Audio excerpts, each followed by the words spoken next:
열린교회 성도 여러분 안녕하세요. 이 시간에 우리 함께 레위기서에 나오는 5대 제사에 대해서 계속해서 알아보도록 하겠는데요. 오늘은 속죄 제와 속건제에 대해서 함께 말씀을 나누고자 합니다. 레위기서 4장에는 5대 제사 중에서 속죄 제에 대해서 이제 기록을 하고 있는데요. 속죄제는 속건제와 더불어 내가 지은 죄에 대해서 이제 해결하는 그러한 제사입니다. 특히 이제 조금 이따가 말씀을 드리겠지만 속건제는 재산상의 피해를 입힌 죄에 대해서 이제 국한한다는 점에서 속죄죄와 이제 약간 구분이 되는데요. 그래서 속죄죄는 이제 재산상의 피해가 아닌 도덕적인 규율, 또 하나님의 율법을 어긴 죄인데 여기서 도덕적인 율법을 어겼을 때 조건이 있습니다. 비고의적인 죄. 그래서 그릇 행하거나 무심코 여호와께서 하지 말라고 이제 말씀하신 계명을 범했을 때 이제 이 제사를 드립니다. 왜냐하면 고의적으로 죄를 범하고 나서 하나님께 와서 잘못했습니다. 그냥 무조건 하나님이 용서해 주시지 않습니다. 고의적으로 일부러 죄를 범했을 경우에는 무엇을 받아야 되나요? 재판을 받고 심판을 받고 형벌을 받아야만 합니다. 그래서 하나님이 그 벌에 대해서 직접 징벌하시거나 처단하시고 하나님이 지시하셔서 어떤 지도자들에 의해서 처형을 받게 됩니다. 무조건 내가 사람을 고의로 해치거나 죽인 다음에 하나님께 달려와서 하나님께 속죄제를 드리면 하나님이 다 용서해 주시고 그런 것이 아니라는 것을 아셔야 돼요. 그래서 무심코 또 그릇 행하여 고의가 없는 상황 가운데 죄를 범했을 때 이제 속죄제를 드린다는 것을 여러분들이 꼭 아셔야만 합니다. 이 속죄제는 죄인의 신분과 사회적 지위에 따라서 조금 드리는 방법이 달랐습니다. 대제사장과 제사장들도 성전에서 일하는 사람들 아닙니까? 죄를 무심결에 범할 수가 있습니다. 이 사람들은 수소를 드리기를 하나님이 명령하셨습니다. 4장 3절에 기름 부음 받은 제사장이라고만 나왔는데 어떤 학자들은 대제사장을 지칭한다고 하고요. 또 어떤 학자들은 제사장까지 다 포함했다고 이야기를 하는데 저는 제사장을 포함한 대제사장이 아닐까 이렇게 생각을 합니다. 왜냐하면 대제사장으로 국한을 하면은 제사장들이 지은 죄를 속죄할 그런 근거가 성경에 나와 있지 않기 때문에 기름 부은 제사장은 모든 제사장을 의미한다고 저는 생각을 합니다. 대제사장과 제사장은 그러면 어떠한 제사를 드려야 되는가? 수소를 하나님 앞에 드려야 됩니다. 이 수소는 회중 전체가 범죄했을 때 드렸던 제사물과 동일합니다. 그래서 대제사장 혹은 제사장은 회중을 대표하는 대표자의 지위에 있다라고 생각이 되어집니다. 그리고 족장은 평민의 지도자로서 염소를 속죄제로 바쳐야 했고 평민은 암염소나 암양을 바쳐야 했다고 합니다. 제사에서는 수컷이 암컷보다 더 위에 있었던 것 같아요. 나중에 속건제를 드릴 때도 이제 염소, 양을 이제 드리라고 말씀을 하시는데 물론 시장의 가치로는 암컷이 새끼를 낳을 수 있기 때문에 훨씬 더 이제 비쌌다고 하는데 제사에서만큼은 수컷이 암컷보다 위에 있었다 이렇게 이해를 하시면 될 것 같습니다. 그러면 염소나 양을 이제 조달하기 어려운 평민들은 어떻게 했는가? 비둘기 2마리로 속죄제를 바칠 수가 있었습니다. 이때 한 마리는 번제와 같이 제단에서 모두 태워서 드렸고 다른 한 마리는 피를 제단에 흘린 뒤에 제사장이 섭취하는 방법으로 2마리가 처리가 되었습니다. 그리고 마지막에는 극빈자들, 이 비둘기조차도 살 수 없고 구할 수 없는 극빈자들도 무심결에 하나님께 범죄했을 경우에 그 죄를 그냥 가만히 있으면 안 되죠. 회개해야 되죠. 용서함 받아야 되죠. 그래서 하나님도 그들에게 용서함 받을 수 있는 속죄제를 허락하셨는데 평소에 먹는 음식 밀가루 10분의 1 에바 2.2리터 정도 된다고 합니다. 제가 소제할 때 말씀을 드렸죠. 그것을 속죄 제물로 하나님 앞에 바칠 수가 있었습니다. 경제적인 형편과 무관하게 죄의 문제는 반드시 해결돼야 됨을 하나님이 말씀을 하시는 것입니다. 물론 밀가루는 피가 없는 속죄 제물이지만 하나님은 하나님의 재량으로 극심하게 이제 가난 가운데 있는 사람들도 죄 용서 받을 수 있는 길을 열어 주시는 은혜를 베풀어 주신 것입니다. 자, 그러면 이제 속죄제는 어떻게 드렸는가? 아주 독특한 방식으로 드려졌습니다. 대제사장과 회중 전체를 위한 속죄제 수소는 이제 안수를 하고 이제 도사를 합니다. 그리고 그 피를 양푼에 받아서 성소로 가지고 들어갑니다. 그리고 양푼의 피를 손가락으로 찍은 뒤에 지성소 휘장 앞에 있는, 지성소하고 이제 성소하고 가려져 있는 휘장 앞에 있는 향단 주변에 뿌리고 향단의 넷불에 이제 발랐습니다. 피를 뿌리고 바르는 그러한 일을 했고요. 그리고 평민을 위한 속죄제는 염소와 이제 양 아닙니까? 마당에 놓인 번제단 넷불에 이 피를 발랐습니다. 그리고 비둘기의 경우는 어떻게 했겠습니까? 양푼에 받아봐야 얼마 나오질 않기 때문에 죽인 뒤에 몸체 들고 마당에 번제단 벽에다가 이렇게 뿌리고 남은 피는 제단 아래 흘렸다, 이렇게 말씀을 하십니다. 자, 여기서 주목해야 될 것은 제사장들과 회중을 위한 속죄제는 성소 안으로 들어갔습니다. 그리고 향단에 처리를 한 반면에 평민을 위한 속죄제는 번제단에서 이제 속죄 제물을 피에 발랐는데 왜 그랬을까요? 예, 제사장은 평소에 어디까지 들어가냐면 성소까지 들어갑니다. 혹시 제사장이 죄를 범함으로 말미암아 더럽혔을지도 모르는 성소의 기물들을 이제 피로써 정결케 하는 것입니다. 그리고 평민들은 마당까지 들어왔거든요. 그러니까 그 마당에 죄 있는 몸으로 들어와서 더럽혔을 모르는 그 번제단을 이제 정결케 하는 그러한 예식을 한 것입니다.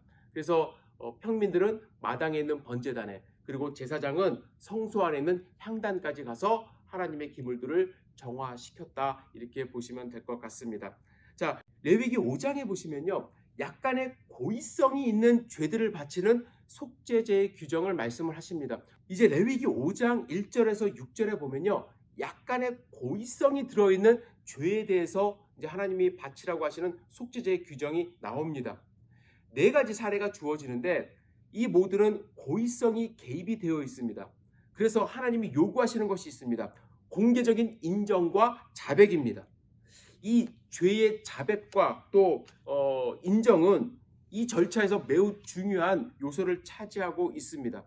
만약에 고백과 자백이 없으면 속죄제는 아무런 효력을 발생하지 않을 것입니다. 이 경우는 고의성이 있기 때문에 죄질이 조금 더 나빠서 자백이 요구되었지만 4장에 나오는 죄들은 비고의적인 죄들이기 때문에 죄질이 조금 가벼워 자백이 요구되어지지 않았을 것입니다. 그래서 하나님은 죄의 경중에 따라서 고의적이냐 아니면 무의식적으로 행했느냐에 따라서 이 죄들을 구분해서 속죄제를 드리게 하셨음을 알 수가 있습니다. 이제 속건제에 대해서 잠시 말씀을 나누고자 합니다. 속건제는 히브리어로 아삼이라고 하는데 이것은 배상이라는 뜻입니다. 물건을 배상할 때 쓰는 단어입니다.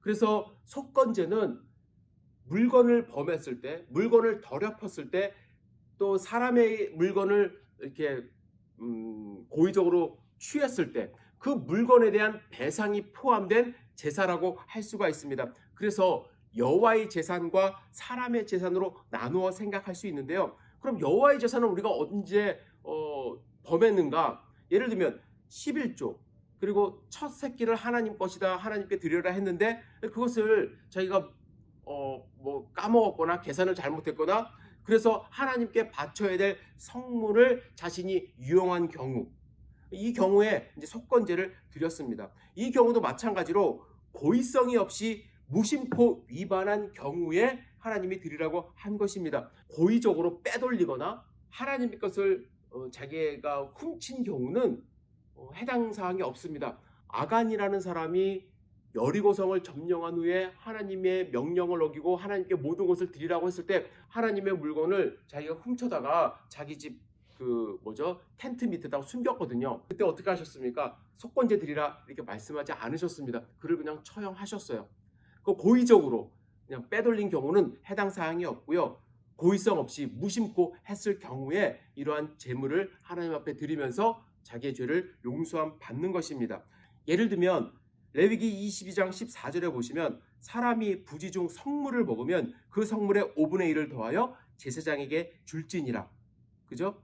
그리고 그 장의 15절 16절에 보시면 고의로 성물을 먹는다면 중벌에 처할 것이다 이렇게 경고하고 있습니다. 남의 재산을 갈취할 때도 이것은 궁극적으로 여호와의 이름에 대한 하나님을 믿는 믿음에 대한 위반 행위입니다. 하나님이 함께 계시다는 생각을 하고 하나님의 믿음이 확실하다면 남의 물건 절대로 갈취할 수가 없죠. 그리고 십계명을 완전히 어긴 거 아닙니까?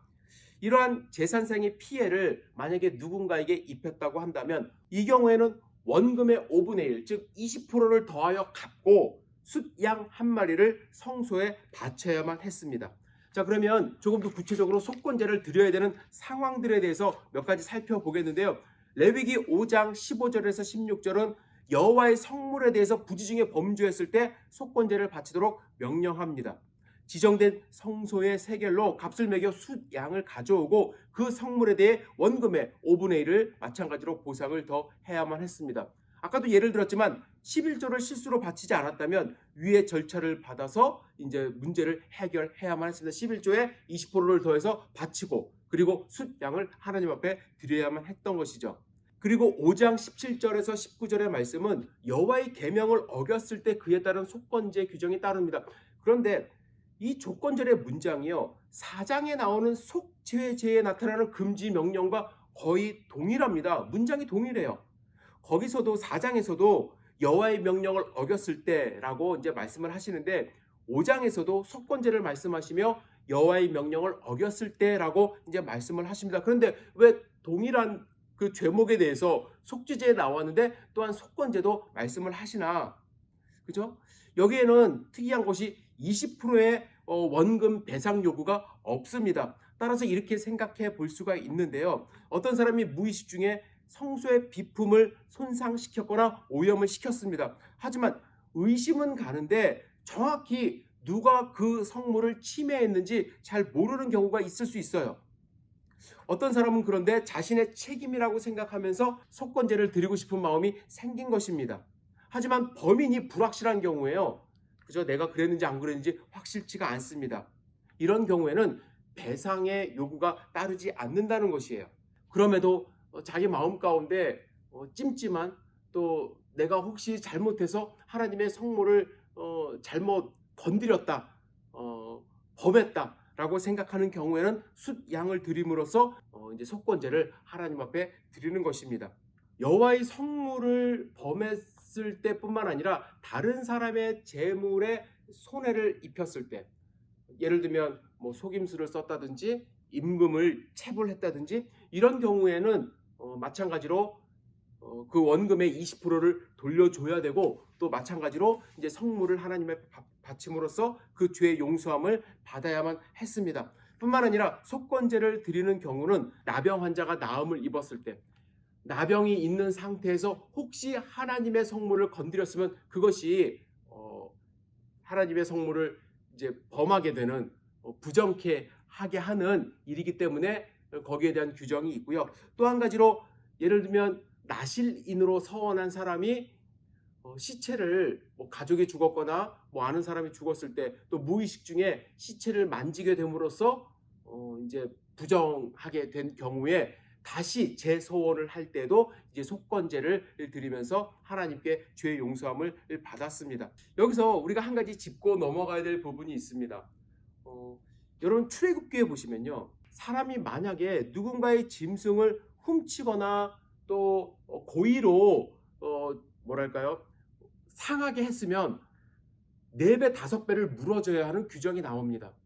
그런데 왜 레위기에서는 자기가 어떤 때는 고의적으로 이렇게 갈취하는 경우도 있고요, 또 고의적으로 속여서 이제 물건을 이제 숨기는 경우도 있는데 왜 20%만 배상하라고 했을까? 왜 어떤 경우에는 4배 5배를 물어주라고 그러고 어떤 경우에는 20%를 물어주라고 했을까? 여기는 아주 미세하지만 극명한 차이가 있습니다. 무엇이냐면 출애굽기의 경우에는 붙잡힌 경우예요. 자기가 모른 척 시침이 떼고 있다가 조사에 의해서 붙잡혔을 경우에, 끝까지 발뺌했을 경우에 4배 5배를 물어줘야 된다고 말씀을 하시는 거고, 레위기에서 속건제에 해당하는 경우에는 어느 경우냐면 자기가 자백했을 때, 자기가 내가 이러한 죄를 저질렀습니다, 내가 용서함 받기를 원합니다 했을 경우에는 20%를 원금에서 더 주고 그리고 속건제 제물을 드림으로써 용서함 받는 것. 그래서 이 구약의 율법에는요, 자기 죄에 대한 자백이 상당히 중요합니다. 내가 내 잘못을 인정하고 용서함 받기를 원하는가, 아니면 끝까지 발뺌하고 나중에는 덜미를 잡혀서 그것을 물어줘야 되는가라는 것이 상당히 중요합니다. 그리고 제가 오늘 계속 반복해서 말씀드리는 것이 고의적이냐 아니면 무의식적이냐, 이게 상당히 중요합니다. 근데 그걸 판단하는 기준이 우리 인간의 눈으로는 참 쉽지는 않습니다. 그러나 하나님은 보고 계세요. 하나님은 알고 계세요. 사람이 죄를 교묘하게 이용해서 고의적으로 사람을 다치게 할 수 있는 그런 경우를 하나님이 다 용서하신다고 말씀하시는 것이 아닙니다.